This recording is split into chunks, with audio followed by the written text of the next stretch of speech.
یہ کہانی ہے ایک انوکھے درخت کی۔ پیارے بچوں، ایک دور دراز وادی میں ایک چھوٹا سا گاؤں آباد تھا۔ اس گاؤں میں ایک عجیب و غریب درخت تھا جسے لوگ انوکھا درخت کہتے تھے۔ یہ درخت عام درختوں سے بالکل مختلف تھا۔ اس کے پتوں کا رنگ موسموں کے ساتھ بدلتا رہتا تھا۔ کبھی یہ سنہرے ہو جاتے تو کبھی نیلے اور کبھی شفاف جیسے شیشے۔ لیکن درخت کی سب سے عجیب و غریب بات یہ تھی کہ رات کے وقت اس کی جڑوں کے نیچے سے ہلکی ہلکی روشنی نکلتی تھی جو پورے گاؤں کو چمکا دیتی تھی۔ گاؤں کے بزرگوں کا کہنا تھا کہ یہ درخت صدیوں پرانا ہے اور اس کے اندر جادوئی طاقتیں پوشیدہ ہیں، مگر ایک شرط کے ساتھ۔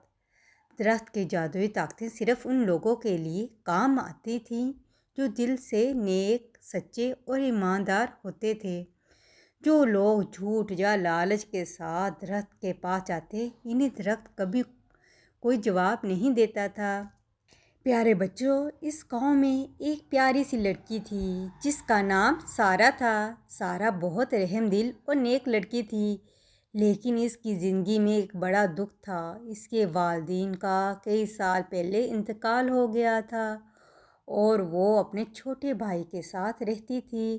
سارا کا بھائی بیمار تھا اور گاؤں کے تمام حکیم اس کی بیماری کا علاج نہیں کر سکتے تھے۔ سارا دن رات محنت کرتی تاکہ اپنے بھائی کا خیال رکھ سکے، لیکن اس کے دل میں ہمیشہ یہ غم رہتا تھا کہ وہ اپنے بھائی کو ٹھیک نہیں کر پا رہی۔ ایک دن گاؤں کے بزرگ نے سارا کو جادوئی درخت کے بارے میں بتایا اور کہا، سارا، تمہارا دل صاف اور نیک ہے۔ جاؤ اس جادوئی درخت کے پاس اور اس سے اپنے بھائی کی صحت کی دعا کرو۔ اگر تمہاری نیت سچی ہوئی تو درخت تمہاری مدد ضرور کرے گا۔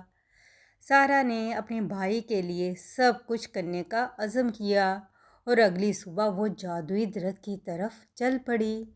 درخت گاؤں کے آخر میں ایک خاموش اور پراسرار جگہ پر واقع تھا۔ جس سے ہی سارا درخت کے قریب پہنچی، اسے محسوس ہوا کہ درخت کی ہوا کچھ مختلف ہے۔ پتوں سے نکلتی ہوئی ہلکی ہلکی روشنی اور خوشبو نے سارا کو حیرت زدہ کر دیا۔ سارا درخت کے نیچے بیٹھ گئی اور آنکھیں بند کر کے دعا کرنے لگی، اے جادوئی درخت، میری بھائی کی بیماری نے ہمیں بہت تکلیف دی ہے۔ میں کوئی اور امید نہیں بچی۔ میں تمہارے سامنے دل سے دعا کرتی ہوں کہ اسے صحت عطا کرو۔ چند لمحوں بعد درخت کے پتوں سے ایک نرم سی ہوا چلنے لگی۔ اچانک درخت کی جڑوں سے سنہری روشنی نکل کر سارا کے ارد گرد پھیلنے لگی۔ سارا نے حیرت سے آنکھیں کھولی اور دیکھا کہ درخت کی ایک شاخ نیچے جھک رہی تھی اور اسے ایک سنہری سیب لٹک رہا تھا۔